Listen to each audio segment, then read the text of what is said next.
Բարև ձեզ, եթերում օրվա ամփոփումն է, ձեզ հետ է Արփինե Նավասարդյանը։ 19:00-ի դրությամբ առանձնացրել ենք հետևյալ լուրերը։ Օրագիր Նյուզը նախօրեին հայտնել էր, որ ադրբեջանցիները կրակել են Սյունիքի ուղղությամբ, չնայած Հայաստանի պաշտպանության նախարարությունը կտրականապես հերքում է մամուլում առկա նմանաբավանդակ տեղեկությունները։ Գրառմանը կից նաև հրապարակել էինք մեր ընթերցողներից մեկի տրամադրած տեսանյութը, որում ուժգին կրակոցների ձայները շատ պարզ լսելի էին։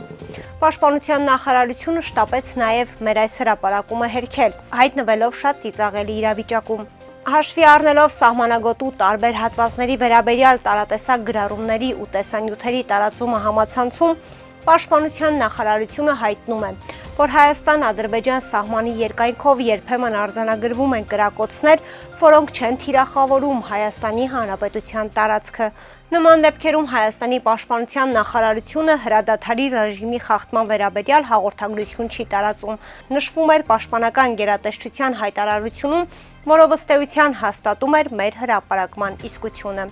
Պաշտպանության նախարար Սուրեն Պապիկյանն էլ այսօր խորհրդարանում հայտարարեց, որ սահմանի երկայնքով լինում են դեպքեր, երբ կան կրակոցներ, սակայն դրանք Հայաստանի ուղղությամբ չեն։ Օրագիր Նյուզի տեղեկություններով Պաշտպանության նախարարությունը չի բավարարվել Արծրուն Հովհաննիսյանական ոճի հերքմամբ եւ Սյունիքի մարզի սահմանամերձ բնակավայրերում վհուկների որս է սկսել պարզելու համար, թե ով է մեզ փոխանցել հիշյալ տեսանյութը։ Մեր տեղեկություններով պաշտպանական գերատեսչության աշխատակիցները բնակիչներին նաև խստորեն հրահանգել են ադրբեջանական կրակոցները չտեսանկարահանել եւ առավել եւս այդ տեսանյութերը լրատվամիջոցներին չփոխանցել։ Բնակիչներին նաև տեղեկացրել են, որ նման տեսանյութեր նկարահանող ու հանրայնացնող անձինք կարող են խստագույն պատասխանատվության ենթարկվել։ Նիկոլ Փաշինյանն այսօր ազգային ժողովում կառավարության հետ հարցուպատասխանի ժամանակ հայտարարել է, որ Ղարաբաղյան շարժումը չպետք է շարունակենք։ Հայաստանի Հանրապետությունը, Հայաստանի ժողովուրդը ուզում է շարունակել Ղարաբաղյան շարժումը, թե չի ուզում շարունակել։ Ես ազնիվ գտնված չեմ լինի, եթե շատ ուղիղ այս ամբիոնից իմ կարծիքը չասեմ այն արձանագրումից հետո, որոնք նախկինում արել եմ հենց այս ամբիոնից։ Կառավարության զեկույցների քննարկման ժամանակ ասելով, թե ինչպես է օգտագործվել Ղարաբաղյան շարժումը Հայաստանի պետականության չկայացման ճանապարհին։ Առանց հետևեթանքի ուզում եմ վստահ ու աներկբա ասել։ Ես կարծում եմ, որ մենք Ղարաբաղյան շարժումը չպետք է շարունակենք։ Այն խաղաղությունը, որի ճանապարհով մենք գնում ենք գերիների հարցի լուծման ամենաէֆեկտիվ ճանապարհն է։ Պարզապես ավելի էֆեկտիվ ճանապարհ չունի եւ մեր ընկալումը համապարփակ է եւ ամբողջական, ասել է նա։ Անկախ падգամավոր Հովիկ Աղազարյանը, ում անձեռնմխելիությունից զրկելու հարցով գլխավոր դատախազն այսօր ազգային ժողովում էր, խոստանում է, ամեն ինչ անելու է, որ Նիկոլ Փաշինյանը չվերարտադրվի։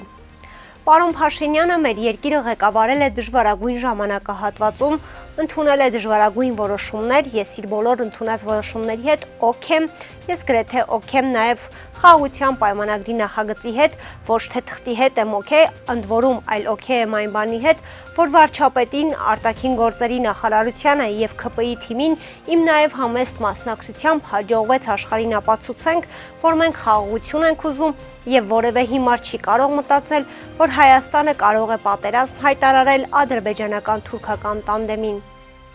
Սա է ինձ համար կարևոր, բայց քանի որ վարչապետը երկիրը ղեկավարել է ծանրագույն ժամանակահատվածում, բայց քանի որ մեր քաղաքական թիմն է նախնական տարալուծվել է, մի քիչ ուրիշ է դարձել, վարչապետը կորցրել է վստահությունը շատ շատերի նկատմամբ եւ հետեւաբար, եթե ինքը վերարտադրվի նորից որպես վարչապետ, ապա ինքը կդառնա ավտորիտար ղեկավար դառնալու դեպքում մեր այսօրվա պայմաններում դա շատ վտանգավոր կլինի մեր պետականության համար։ Ես իմ համեստ ներդրումը պետք է դնեմ, անեմ ամեն ինչ, որ չվերարտադրվի պարոն վարչապետը, ասաց падգամավորը։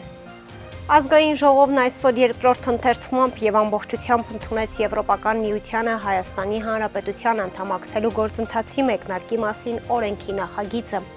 Նախագծին կողմ են քվեարկել 64 падգամավոր, դեմ 7 ձեռնպահ քվեարկողներ չեն եղել։ Նախագծին կողմ են քվեարկել միայն ՔՊԱ-ական падգամավորները, ընդդիմադիր Հայաստան խմբակցությունը չի մասնակցել քվեարկությանը, իսկ պատիվ ունեմը դեմ է քվեարկել։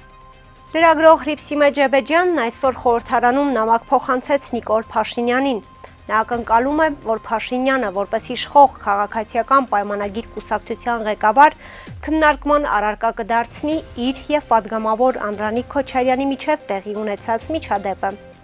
Նամակի տակ 161 լրագրող է ստորագրել, նրանք Փաշինյանից պահանջում են քննել իր թիմակցի արարքը։ Կառավարության ղեկավարը վերցրեց Ջեբեջյանի նամակը, սակայն ոչինչ չասաց, հարցերին չպատասխանեց։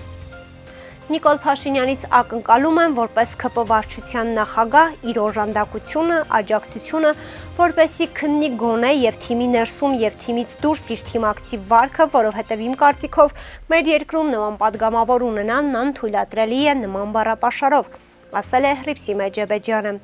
Այսօր ազգային ժողովի նիստի ժամանակ լրագրողները փորձեցին նաև պաստառ պահել օթյակից, որպեսզի կառավարության եւ օրենսդիր մարմնի անդամներին տեսանելի լինի, սակայն անվտանգության աշխատակիցները քաշքշելով խլեցին պաստառը եւ դուրս հրավիրեցին նրանց։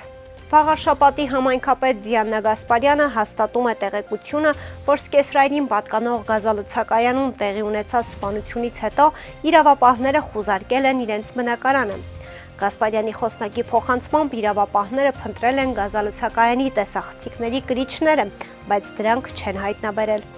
Ըստ խոսնակի ոչինչ չեն հայտնաբերել, քանի որ գազալցակայանի տարածքը եղել է նորոգման մեջ եւ տեսախցիկներով պետք է կահավորվեր աշխատանքների ավարտին։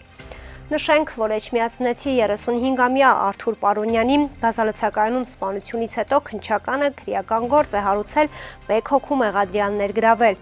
Իրավապահները չեն հայտնում, թե ով է մեղադրյալը եւ արդյոք նրան գտել ու ձերբակալել են։ Հետքի տեղեկություններով սպանություն կատարելու մեջ կասկածվում է 33-ամյա Ճապ Մականունով տղամարդը։ Հայաստանը կապի մեջ է ԱՄՆ վարչակազմի հետ հասկանալու, թե ինչ է հնարավոր անել Հարավային Կովկասում կայուն խաղաղության հաստատման համար։ Այս մասին հայտարարել է արտաքին գործերի նախարար Արարատ Միրզոյանը բրազիլական Կորեյրո Բլազիլենս պարբերականին տված հարցազրույցում։ Պատասխանելով հարցին, թե ինչ է ակնկալում Երևանը Թրամփի վարչակազմի հետ համագործակցությունից եւ ինչպես դա կարող է ազդել տարածաշրջանում խաղաղության օրակարգի վրա, Միրզոյանը հիշեցրել է, որ մի քանի ամիս առաջ Հայաստանը Ամերիկայի Միացյալ Նահանգների հետ ստորագրել է շատ կարևոր մի փաստաթուղթ ռազմավարական գործընկերության կանոնադրությունը։ Այն բարձրացնում է Ամերիկայի Միացյալ Նահանգների հետ մեր հարաբերությունների մակարդակը։ Մենք առաջ ենք շարժվում ամերիկյան նոր վարչակազմի հետ փոխգործակցությամբ։ Արդեն մի քանի հանդիպում ու շփում ենք ունեցել մեր ամերիկացի գործընկերների հետ։